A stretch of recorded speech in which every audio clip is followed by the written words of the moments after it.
नागपुर के अंबाझरी तालाब में जलपर्णी को निकालने का काम शुरू है। तालाब से जलपर्णी को निकाले जाने को लेकर मनपा के दावों पर शहर के पर्यावरण कार्यकर्ता संतुष्ट दिखाई नहीं दे रहे हैं। इसी बात को लेकर मनपा और पर्यावरण कार्यकर्ता आमने सामने हैं। नागपुर शहर के अंबाझरी तालाब में मौजूद जलकुंभी या जलपर्णी इन दिनों चर्चा के केंद्र में है। सोशल मीडिया में जो तालाब की जो स्थिति है और इन जलकुंभियों की जो मौजूदगी है उसको लेकर खासी चर्चा हो रही है। नागपुर महानगर पालिका के माध्यम से तालाब से जलकुंभी को निकालने का काम बारिश के पहले बहुत तेज हो गया है। बावजूद उसके नागपुर महानगर पालिका का जो दावा है उसको लेकर नागपुर शहर के जो पर्यावरणवादी हैं और नागपुर महानगर पालिका के अधिकारी वो आमने सामने खड़े हो गए हैं। हम देख सकते हैं कि किस तरीके से नागपुर शहर के अंबाझरी तालाब में जलकुंभी की मौजूदगी है और इसको निकालने का जो है एक तरीके से क्रम बेहद तेज हो गया है।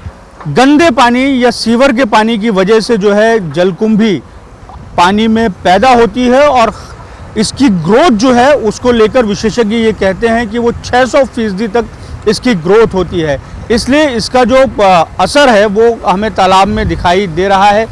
नागपुर महानगर पालिका के अधिकारी या कर्मचारी अपने स्तर पर अपने तरीके से इस जलकुंभी को जिस तरीके से निकालने का प्रयास करते हैं, लेकिन अगले ही दिन जो MIDC की तरफ से जो अंबाझरी तालाब के ओवरफ्लो पॉइंट या तालाब जहां पर पानी का ठहराव है वहां पर बड़े पैमाने पर जलकुंभियां वो आती हैं और आकर तालाब के किनारे इस तरीके से मौजूदगी हो सकती है। तो अंबाझरी उद्यान जो है उसके छोर की ओर अभी हम खड़े हैं और यहाँ हम देख सकते हैं कि कई JCB मशीनों से जलकुंभी को निकालने का काम बड़े स्तर पर शुरू है।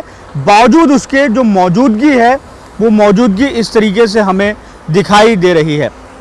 नागपुर महानगर कुछ मीडिया रिपोर्ट्स में ये जो दावा नागपुर महानगर पालिका के माध्यम से किया गया कि कितने फीसदी जलकुंभी को निकाल लिया गया है उसको लेकर अब पर्यावरणवादी जो हैं वो आक्रामक हो गए हैं और नागपुर महानगर पालिका के इस दावे को झूठा बता रहे हैं और कहीं ना कहीं अपनी बात को रखने का प्रयास कर रहे हैं।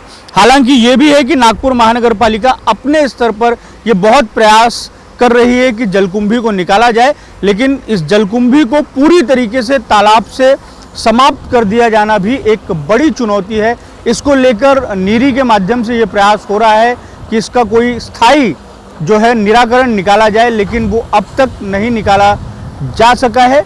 इसको निकाले जाने को स्थायी समाधान निकाले जाने को लेकर दो ही तरीके होते हैं, या कि एक किसी तरीके से क्लिनिकल ट्रीटमेंट कर दी जाए या जो गंदा पानी जिसकी वजह से ये जलकुंभी या जलपर्णी तैयार हो रही हैं उसको रोका जाए। ये दोनों ही प्रयास अभी शुरू हैं और इस पर अभी किसी तरीके की सफलता नहीं निकली है। 23 सितंबर 2023 को नागपुर में जो बाढ़ आई थी उसके कई कारण थे। उन कारणों में से एक कारण इस जलकुंभी को भी माना जा रहा है कि पानी को तालाब में जितने पैमाने पर संचित किया जा सकता था उसकी क्षमता को तालाब में मौजूद इन जलकुंभियों की वजह से जो है वो क्षमता कम हुई थी।